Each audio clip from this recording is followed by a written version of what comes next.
صفات حسنه حمیده ده رسول الله صلی الله علیه وسلم ډیر زیات دي. زه صرف یو صفت راغلم او په هغې باندې لږه رڼا ستاسو د وړاندې اچوم دپاره د دې چې عملي جامه موږ او تاسو هغه صفت ته ور واغوندو چې هغه صفت د اخلاقو دی. قرآن عظیم الشان نصوص هم د رسول الله صلی الله علیه وسلم په اخلاقو عظیمه باندې دال او خپل نبی اکرم صلی الله علیه وسلم فرمایي بعثت لأتمم مکارم الاخلاق، زما بعثت د دې لپاره شوی چې اخلاق ستاسو او ستاسو خویونه ښایسته کړم، ستاسو اخلاق ښایسته شي. نو دا اخلاق د رسول الله صلی الله علیه وسلم ډېر ښکلي اخلاق او دا کفارو لوی لوی مجمع په کثرت تعداد سره کفار د رسول الله صلی الله علیه وسلم د اخلاقو د وجه نه د ایمان راوړه مسلمانان شوي. داسې یو عجیب اخلاق ورته الله جل شانه ورکړي. عایشه صدیقه رضی الله عنها فرمایي کان رسول الله صلی الله علیه وسلم فی محنت اهله، نبی اکرم صلی الله علیه وسلم په خپل کور کې د بیبیانو سره د کور کې کار کول. یخیط ثوبه، کله به چې د نبی اکرم صلی الله علیه وسلم قمیص او جامې غسل د مبارک په خپله ګنډل. ويخسف نعله، چې کله به نعلین وشلې د مبارک په خپله ګنډل. کور کې بیبیانې ښه ډېرې موجود دي، خدا هغه د رسول الله صلی الله علیه وسلم اخلاق او تعلیم امت دپاره ورکوي. امت مسلمه داسې اخلاق ته په کور کې د بیبیانو سره. زموږ او ستاسو لویه کمزوري دا ده چې کور کې کار خو بعیده خبره ده د بیبیانو سره، دا خو ډېره لرې خبره، بلکې برعکس که معمولي غلطي د زنانو نه وشي نو ډېره بد اخلاقي زموږ او ستاسو د طرف نه کېږي. بد رد تیز الفاظ زموږ او ستاسو د طرف نه ورته استعمالېږي. زموږ او ستاسو په کوریانو کې بیبیانو سره د وینځو نه هم چې کوم دی کې کمزوري سلوک کېږي او کمزوري اخلاق کېږي. دا کمزوري ده، دا د ځان نه ویستل پکار. څوک چې د رسول الله صلی الله علیه وسلم امتي ځان ته وایي، محمدي ځان ته وایي، دی به کوشش کوي چې هغه اخلاق د رسول الله صلی الله علیه وسلم هغې ته یو عملي جامه ور واغوندي.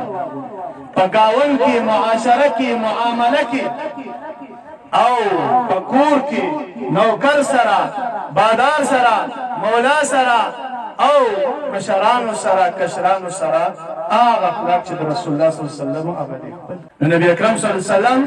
ډېر ښکلي اخلاق ورته الله جل شانه ورکړي. یو صحابي دی حضرت ظاهر رضی الله تعالی عنه، نبی اکرم صلی الله علیه وسلم ته به تحفې راوړلې، داسې د بانډې علاقې وو.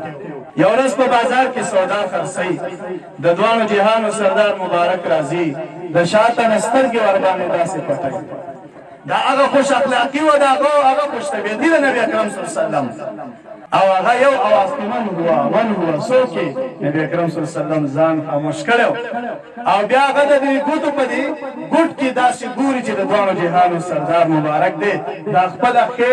شا د امام الانبیا د خېټې سره داسې مږي. او بیا چې کله نبی اکرم صلی الله علیه وسلم پرېښود د سر باندې داسې ورته لاس کېښود، اواز کوي ای وایي دا زما مریی دی، غلام دی که څوک یې اخلي. هلکې دا اصیل بنده و، غلام نه و، ولیکن د نبی اکرم صلی الله علیه وسلم خوش اخلاقي، خوش طبیعتي وه. بیا ورته داسې فرمایي د الله رسوله کوټه به درته وخېجم، تاواني به شي، څوک به مې در باندې راواپس کړي. نبی اکرم صلی الله علیه وسلم ورته فرمایي لکن عند الله لست بکاسب، د الله جل شانه په نزد باندې ته کاسب او کوټه نه یې، ته لویه مرتبه لرې. عرض مې دا دی داسې خوش طبیعته انسان، خوش اخلاقه انسان د شریعت په چوکاټ کې صحابه یو بوډۍ زنانه ورته وایي د الله رسوله زما ته لږ دعا وکړه چې جنت ته لاړه شم. محبوب ورته فرمایي بوډۍ جنت ته نیسم. هغه ډېره غوسه شول، الله رسوله زمونږ دا دومره طاعات عبادات. محبوب ورته فرمایي غوسه کېږه مه، جنت ته به ځي خو ځوانېږي به بیا به جنت ته ځي. داسې اخلاق د رسول الله صلی الله علیه وسلم. او مونږه بس ځان تروش تندی، هر وخت ټینشن، هر ځای کې د هر چا سره بدماشي او بد اخلاقي دا زموږ. ګوره رسول الله صلی الله علیه وسلم ته ډېر ښکلي اخلاق الله جل شانه ورکړي وو. عایشې بیبي سره عزت کېښود، وایي راځه هغه ځي پورې به عزت کېږي په منډه وایم. د دوانو جهانو سردار مبارک تی مخکې عایشه بیبي فرمایي وایي ما ځان سره قصد که بیا داسې موقع راده نو زه به کوشش کوم چې د رسول الله صلی الله علیه وسلم نه مخکې شم د ښځې او د خاوند منځ کې یو راز او محبت وایي بیا داسې یو موقع راده چې د دوانو جهانو سردار مبارک وجود لږ شان دروند شوی و غټ شوی ډېر نه و خو لږ وجود معمولي دروند شوی او بیا ما هغه مبارک منډه او ضد کېښود زه ورنه مخکې شوم عرض مې دا کوو چې رسول الله صلی الله علیه وسلم په کور کې داسې ښکلي اخلاق بهر د دشمن سره ښکلي اخلاق یو روایت کې راځي یو سفر باندې صحابه سره روان یو ځای کې دمه وکړله نو د صحابه معمول دا ونی به کتلې سوریا به کته چې کم به ګن سوریا هغه به رسول الله صلی الله علیه وسلم ته متعین او منتخب کړ چې د دې لاندې به رسول الله صلی الله علیه وسلم آرام کوي او نور صحابه به هر چا ځان لپاره سوریا کته نو صحابي فرمای یو ګن سوریا وکړه رسول الله صلی الله علیه وسلم ته او هغه ورته منتخب کړ د دوانو جهانو سردار مبارک آرام کوي او یو صحابي ځان لپاره سوریا وکړه غیر چا پیرا آرام کوي وای چې زمون سترګې را بیدار شي د دوانو جهانو سردار مبارک ناس دی خوا کې یو کس ورسره ناس دی موږ ته اواز وکړو راشئ دا کس وګورئ دلته زما توره را ځوړنده وه زه اوږدومه دا کس راغی زما توره را واغسته د کاش مې وویسته ما باندې ګزار کولو او دی راته وویل چې اوس به دې باندې څوک خلاصوي وایي ما ورته وویل چې زما رب شته الله جل شانه به مې درنه خلاصوي وایي ما چې د رب کریم نوم واغسته ده باندې ولړزېده ولګېده ورپېده روب باندې راغی توره ترې وغورځېده توره مې راواغسته ما ورته ویل چې اوس به دې باندې څوک خلاصوي ډېر یو شجاع انسان و دلاور انسان و زړور انسان و صحابه ورته فرمایي د الله رسوله ته خو ستا د قتل اراده کړې وه ستا قتل پسې راغلی و موږ له اجازت وکړه چې دې قتل کړو محبوب ورته فرمایي نه دې ما معاف کړې او د هغې معافۍ د وجې نه خوش اخلاقۍ د وجې نه هغه شخص دې په ایمان باندې مشرف کړي عرض مې دا کوو ډېر په کثرت سره لوی لوی خلک د رسول الله صلی الله علیه وسلم د اخلاقو د وجې نه هغه ایمان او زمونږ ستاسو اخلاق دومره کمزورې طرف ته روان دي چې هغه مسلمان د اسلام سره نفرت پیدا کړي ولې هغه ګوته خو اسلام ته نیسي اسلام چې کوم حقوق زنانو له ورکړي نو دا یو دین هم نه دي ورکړي نه یهودیت ورکړي نه یو دین هم دومره حقوق نه دي ورکړي لکه څومره چې اسلام ورکړي لیکن کفار چې ګوته دې طرف ته زیاته نیسي د دې وجه دا ده چې مسلمانان هغه د ښځو حقوق رښتینې هم نه پوره کوي ظلم زیاتې ورسره روان معزز د نبي اکرم صلی الله علیه وسلم داسې ښکلي اخلاق یو کس صحابه ونیو سمامه په نوم باندې د یمن یو ملک هغه ونیو گرفتاری مسجد ته راوست رسول الله صلی الله علیه وسلم ته فرمایل دا هغه سمامه دی مشهور ملک دی د کفارو موږ نیولی دی نبی اکرم صلی الله علیه وسلم ورته وفرمیل دلته دی پیلر پسې برجې پسې وتړئ هغه یې وتړه سبا باندې رسول الله صلی الله علیه وسلم راځي ما عندک یا سمامه سمامه حال دې څنګه دی او ورته وایي د الله رسوله درې خبرې ورته کوي که مې پرېږدي نو احسان به دې راسره وي او که فدیه غواړې دله دربه کوم لوی قوم لرم چې څومره ته غواړې دله دربه که قتل کې مې نو لویه وینه به توی کړي ځکه لوی قوم سردار یم نو دغه درې خبرې ورته وکړي نبي اکرم صلی الله علیه وسلم ترې روان شي بیا راغی په بله ورځ رسول الله صلی الله علیه وسلم بیا ورته ما عندک یا سمامه دی بیا هغه درې خبرې کوي په درېیمه ورځ بیا هغه درې خبرې کوي نبي اکرم صلی الله علیه وسلم صحابو ته فرمایي اطلقو پرېږدئ پرېښوده بهر ووته یو باب هغې کې غسل وکړه واپس راغی بیعت یې وکړه ایمان یې راوړ صحابه ورته فرمایي دا ولې ته تړلی شوی وې په هغه وخت کې د ایمان نه راوړل څه وخت کې چې ګرفت د صحابهو کې ایمان دې نه راوړل او کله چې کلاو شوې آزاد شو دې تا ته معافي وشو پرېښودلی شوې بیا د ایمان ته څنګه زړه وشه دی وایي هغه وخت کې مې ایمان ځکه رانهوړه چې خلکو به وایي چې دی د مرګ نه ویرېدله او چې کله زه خلاص شم کلاو شم نو ما هغه اخلاق چې دلته د رسول الله صلی الله علیه وسلم وکته د دې د صحابه هغه خوی ما وکته اخلاق ما وکته ما په زړه کې فیصله وکړه چې دا اخلاق چې د دنیا د عام باچا اخلاق نه دي دا یقیني د الله جل شانه د طرف نه پیغمبر او استاد داسې اخلاق ورته الله جل شانه ورکړو چې خلکو به په ایمان راوړي د دغې وجې نه فتح مکه چې وه څه د پاسه 10,000 کسان فتح مکې په نیت باندې د رسول الله صلی الله علیه وسلم سره د مدینې منورې نه راغلي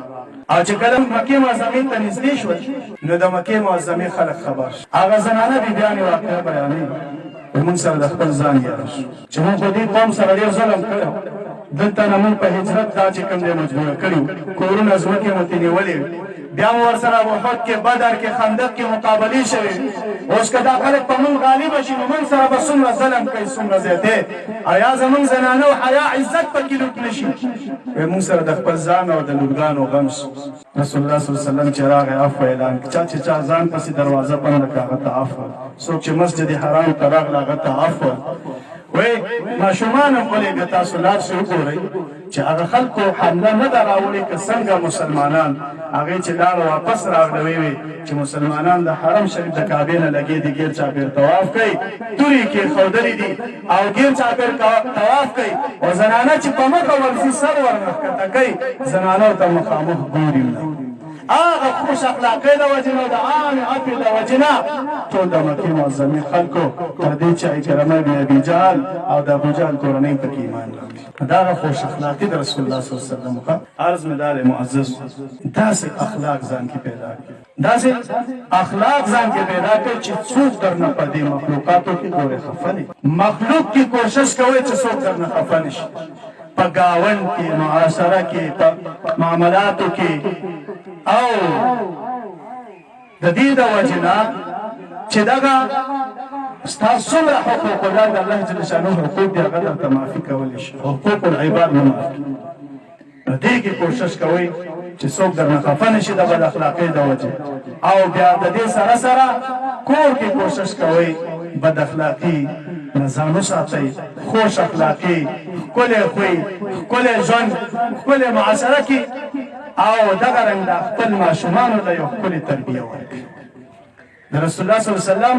دا مجلس چې جوړیږي او دا میلاد النبي جوړیږي او سیرت النبي جوړیږي دپاره د دې چې د هغه مبارک صفات پکې بیان شي کمالات بیان شي معجزات بیان شي سیرت بیان شي صورت بیان شي او د دې د امتي خبر شي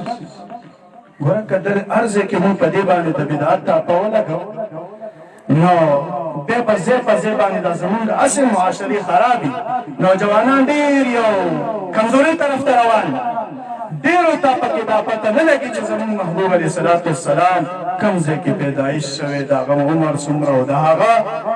په کومه میاشت کې هغه مبارک دنیا ته تشریف راوړی په کومه ورځ کې راوړی د هغه صفات او کمالات سیرت صورت نه ډېر لرې پاتې نو که داسې یو مجلس جوړ شي سیرت النبي یا میلاد النبي یا یو بل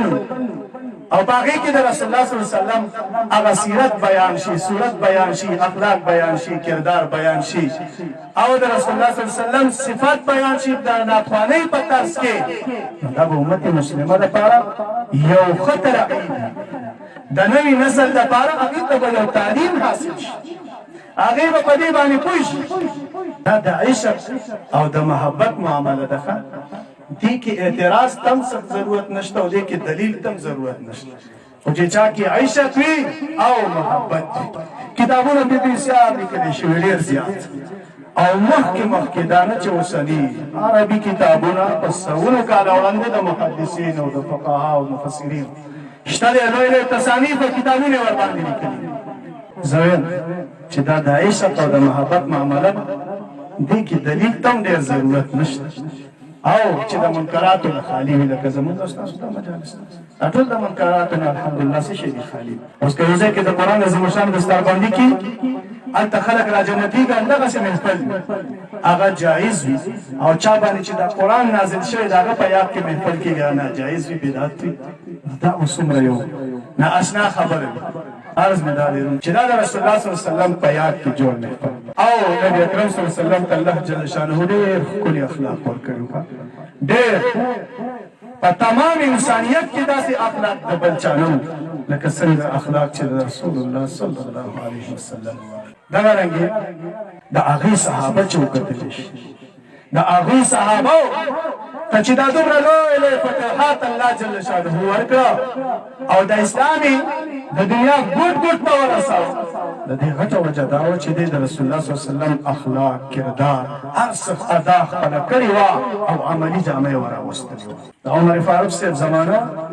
او مصر فتح شو ابو عبیده بن جراح رضی الله تعالی عنہ د هغې گورنر د علاقې عمر فاروق صاحب ملګري راجمع کړي چې مصر ته د مصر لیدل کو مشهور ښار کسان چې راجمع کړه په هغې کې کسان سیوا شول او د سورلۍ کمې شو نو دوه کسان په یو سورلۍ باندې برابر شو یو کس به په سورلۍ اوښ باندې سور یو کس به پړی نیولی مزل به کېده بیا به بل کس په سورلۍ باندې سور شو او بل به پړی نیولی مزل به کېده نو عمر فاروق صاحب سره یو کس همدغه رنګ پړی نیولی عمر فاروق صاحب په اوښ باندې ناست دی لږ مزل چې وشو او هلته ورته ویل سټاپ شو ستا نمبر راغی هغه ته وایي ته په برس په اوښ باندې سور شو ما به پړی نیولی دوی اشلاک مربمي باندې حکومت لري په لکاو فوج او مجاهدین د اندر لاندې خو دومره عاجزي او دومره ښکلي اخلاق ورته الله جل شانه ورکړي چې هغه غلام او هغه نوکر ته وایي ته پاسه په اوښ باندې سور شه زه به پړی پړی هغه ورته وایي امیر المؤمنین ته خو زموږ امیر یې د مسلمانانو مشر او زه خو یم د خدمت دپاره وایي نه نشي کېدی دا د عدل او د انصاف تقاضا نه ده اوښ باندې هغه سور عمر فاروق صاحب پړی نیولی مزل وشو دا سلسله داسې د مزل شروع وه اتفاق مسلې ته ګوره کله چې مصر ښار ته داخلېږي د عمر فاروق صاحب دا نمبر راځي چې دی به پړی نیسي او هغه بل شخص به په اوښ باندې سورېږي نو چې کله نږدې شو دی ورته وایي ته راځه په اوښ سور شه زه به پړی نیسم او ورته وایي امیر المؤمنین اوس خو هلته د مصر خلک به راوتي دغه استقبال دپاره زنانه او نارینه ټول راوتي دي عمر فاروق صاحب لیدل کوي او عمر فاروق صاحب به پړی نیولی یو بل کس به د اوښ په سر په اوښ باندې سوري دا خو ډېره ناشنا خبره ده او زمونږ دپاره دا مناسبه نه ده نور صحابه مجاهدین ورته راجمع شو د الله رسول یا امیر المؤمنینه خیر دی مونږ به بل کس راکوز کړو هغه به دا پړی ونیسي او ته خیر دی په اوښ باندې سور شه هغه ورته وایي نه دا د عدل او د انصاف تقاضا نه ده ولې استاد یې څوک